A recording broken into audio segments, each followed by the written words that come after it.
9월에요. 문재인 대통령이 유엔 총회 연설에서 종전선언 언급했죠. 여기에 김여정이 반응을 했습니다.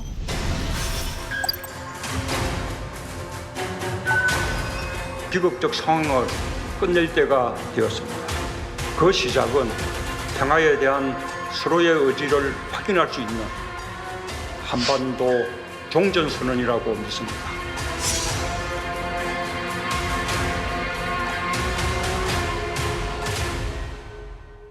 그런데 물론 무조건 좋다고는 안 했죠. 그 뒤에 북한의 요구사항을 또 제시를 합니다. 그 요구사항이 이중기준 철폐하고 적대시 정책을 철폐하라. 이중기준이라는 것은 북한이 미사일 발사해도 도발이라고 하지 마라. 근데 사실은 북한이 미사일 실험하면 도발이 되는 게 유엔 안보리 제재 위반이기 때문에 도발이 되는 거거든요. 북한이 핵무기 핵실험을 하니까 유엔에서 탄도미사일도 개발하지 말라고 해서 불법적인 게 되니까 도발이 되는 것이고, 한국과 같은 경우에는 핵무기 개발 안 하니까 탄도미사일 실험에도 도발이 안 되는 거죠. 근데 이제 그 이중 기준을 갖다가 철폐하라고 이야기했고 또 적대시 정책을 철폐하라고 해요. 그런데 북한이 이 적대시 정책이 뭔지는 얘기 안 해요. 끝까지. 자기가 필요하면 다 적대시 정책이라고 해요. 뭐 그런데 일반적으로는 제재 완화해라. 그리고 한미 연합 군사 훈련 중단해라. 때로는 뭐 최근에 인권 문제 제기되니까 인권 문제 제기한 것도 적대시 정책이라고 하는데 그런 것들을 안 하면 종전선언을 해줄 수 있다. 아무튼 그러한 대남 정책에 있어서의 주도권을 지금 김여정이 갖고 있다. 이것은 상당히 예전에는 뭐 나름대로 북한의 외무상이라든가 통전부장 이런 사람들이 대남 문제라든가 대미 문제에 목소리를 높였는데 지금은 김여정으로 수렴됐다. 이렇게 볼 수 있습니다. 너무 이상한 거 아니야? 전문가들이 나서서 좀 해야지 이거지. 근데 어쨌든 못 하잖아. 대남 부분을 갖다가 김여정이 총괄하고 있으니까 스피커가 그쪽에서 나오는 거고.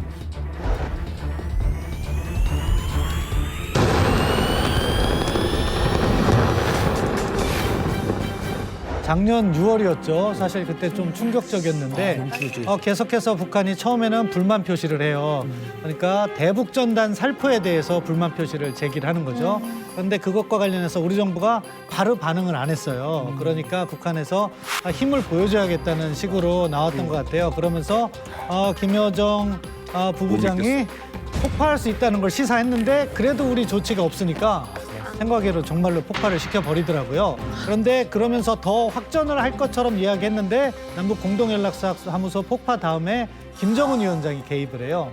그러면서 상황을 관리를 하더라고요. 그러니까 김여정 부부장을 제어하는 건 역시 김정은 위원장이란 것도 보여줬는데 아무튼 6월 달에 긴장이 고조될 때도 김여정 부부장이 전면에 나서면서 한국을 압박하고 그러한 어떻게 보면 북한의 도발 행위를 지휘하는 그런 모습을 보였죠. 역할 분담이죠. 그러니까 왜냐하면 베트남 하노이 회담이라든지 이런 것들 굉장히 기대를 했는데 무산됐지 않습니까? 그러면 이제 국가에 있어서 엄청난 책임을 져야 되는 거예요. 그런데 그 책임을 갖다 이제 남쪽에 돌리려니까 뭔가 도발적인 행동이 필요하고, 근데 그 행동을 내가 직접 하게 되면 파토가 나는 거잖아요. 네. 그런 속에서 김여정한테 그 역할을 맡기고 그 다음에 딱 한 다음에 자기가 나서서 사태를 딱 수습함으로써. 그러니까 제가 볼 때 일종의 역할 분담이 이루어졌다고 봐요. 김여정하고 이 현송월하고 이 두 여자 중에 누구랑 더 그 김정은하고 일을 더 많이 해요? 간단히 말씀드리면 김여정은 때때로 김정은의 대리하는 역할을 해요. 대신하는 역할을. 그리고 현송월은 김정은을 잘 꾸며주는 역할을 하게 되는 거죠. 그렇기 때문에 현송월이랑 김정은이 같이 나타나잖아요. 그럼 김정은이 여기에 굉장히 어떤 의미를 두고 있구나라고 생각하게 되는 거고요. 그런 다음에 김여정과 김정은이 같이 나게 되면은 굉장히 여기서 저들이 파워를 갖다 과시할 생각이 있나 보다라고 우리는 생각하게 되는 거지요. 그러네요. 딱 다르네 상황이. 그런 다음에 사실은 어떤 의미에서 김여정이 그런 역할을 하기 때문에 우리가 혼란스러울 수도 있지만 북한 안에서는 대한민국이랑 굉장히 우호적인 분위기로 갔어요. 뒤집혀요. 그럼 누가 책임져야 돼요. 그럼 누가 하나 날아가야 돼요. 그 일을 별로 하고 싶어 하지 않거든요. 그쵸. 그러니까 김여정이 그 역할을 하고 있으면은 밑에 사람들이 굉장히 편해져요. 동생이니까 그냥 넘어가는 거거든요. 이제 외교의 비공식적 채널이 한 사람으로 통일된다는 점에 있어서는 우리 정부에도 이익이 되는 점이 있어요. 쓸데없이 돌아가거나 쿠션 치지 않고 왜냐하면은 만약에 우리도 이제 사업을 하다가 어떤 개인 회사예요. 중견기업인데 일이 잘못됐어요. 그런데 사장이 난 나가서 사과하기 싫대요. 그러면 동생한테야 전무인 동생한테 네가 나가서 사과해봐. 그러면은 동생이라도 나와야지 다들 그래도 성이 있구나 생각하거든요. 근데 딱 동생이지요 이제. 왜냐하면 여자 동생이 나가잖아요. 그러면 그 전까지는 막 사장 나오면 멱살 잡을 것 같은 사람들이 여자 멱살은 못 잡거든요. 그런 다음에 남자들이 나가면 막 서로 싸우는데 여성이 나가니까 싸우지 않고 그냥 웃으면서 얘기하고 앉아보자 그러면 얘기가 되거든요. 그래서 여성 생활을 좀 기묘하게 써먹는 사람도 있어요. 그렇지. 생각해 보니까 이제 하나씩 다 걸리네. 하나씩 걸려. 사실은 이 현송월대 김여정 저는 오늘 주제를 듣고서 너무 흥미로웠어요. 우리가 쭉 지금까지 현송월의 어떤 이례적인 권력 행사에 대해서 감탄해 왔지만 지금 이 토크를 실시간으로 김여정이 옆에서 듣고 있다면 김여정 입장에서는 화도 안 나고 웃음이 나올 정도일 거예요. 두 사람의 권력의 역학관계는 현재 그러하다. 예컨대 김정은이 가장 신경을 쓰는 북한의 외교 대상 1등은 대한민국인데 이 대한민국을 향해서 김여정이 최근에 내뱉었던 말들을 제가 쭉 복기해봤어요. 문재인 대통령 향해서 미국산 앵무새다. 청와대를 향해서 특등 머저리다. 청와대를 향해서 철면피한 괴변. 저어능하다. 겁먹은 개다. 이런 발언을 김여정이 했다는 거거든요. 근데 이런 발언들은 바꿔서 말해보면 현송월의 입에서 예컨대 삼지연 관현악당을 끌고 와서 남한에서 뭐 예컨대 문체부 장관을 향해서 저런 미국산 앵무새나 특등 머저리 같은 사람이 대한민국 문체부 장관에 앉아있으니 이 나라 꼴이 우습겠지요? 라고 현송월이 한마디라도 할 수 있을까라고 생각해보면 현송월은 절대 못한다. 못하지. 그러면 게임이 안 되네. 북한 내에서 김여정 대 현송월이 갖고 있는 위상이라는 것 자체는 사실은 넘쳐나네. 비교할 수조차 없을 정도의 높이 차이가 김여정과 현송월 사이에는 분명히 존재한다. 맞네. 근데 동의하는데 동시에 지금 우리가 가지고 있는 이미지의 차이 때문에 그렇게 우리가 속단하는 걸 수도 있어요. 왜냐면은 우리가 김여정을 처음 미디어를 통해서 봤을 때 그 이미지의 기준에 따르면은 김여정은 저런 식으로 말을 못하는 사람이었어 원래. 저런 험한 말을 입에 담지 못하는 사람이었다고. 그렇게 보였어. 에이 설마 본인의 성정상으로도 못할 뿐만 아니라 권력이 그런 말을 할 수 있는 사람의 권력이 그게 없지라고 판단했을 텐데 지금에 와서 현송월이 못한다? 그거는 했느냐 안 했느냐의 차이지. 한번 해보면 맞들리거든. 국쟁이 할머니가 처음부터 욕했겠니? 하다 보니까 그런 거지. 맞아요. 코집은 하겠지. 저는 이 상황에서 좀 궁금한 게 그러면 김정은 이 총비서는 둘 중에 누굴 더 편하게 생각할까? 그런데 일단 현송월은 남이기 때문에 편해요. 남이라서 편하다. 대신 남이기 때문에 한계가 있어요. 그런 다음에 김여정은 가족이어서 편해요. 그러나 가족이기 때문에 되게 불편해요. 이게 무슨 말이야? 왜냐하면은 나 이거 가족이기 때문에 되게 편하지만 우리는 가족이기 때문에 계속 만날 거기 때문에 상처 주기도 힘들어요. 맞아요. 그리고 가족이기 때문에 편하긴 하지만 너무 몰아붙이면은 그때는 나한테 대들기도 해요. 가족이니까. 그건 뭐가 있냐면은 설마 날 죽이겠어? 그런 생각이 드는 거고 같은 피를 나눴기 때문에 같은 목적을 위해서 일을 하긴 하지만 동시에 가족이기 때문에 다루기가 힘든 면이 언젠가 생겨요. 근데 아니, 설마 그러겠어라고 판단을 하는 딱 그 시점에서 딱 그런 생각이 드는 거죠. 잠깐 형이랑 삼촌을 죽이는 사람인데? 여기 하나 더. 몰고 간다. 함흥에 1박 2일 내가 잠깐 머리 아파서 쉬러 가고 싶어. 저녁에 술 한잔 하고 싶은데 동생이랑 가겠어? 현송을 가겠어?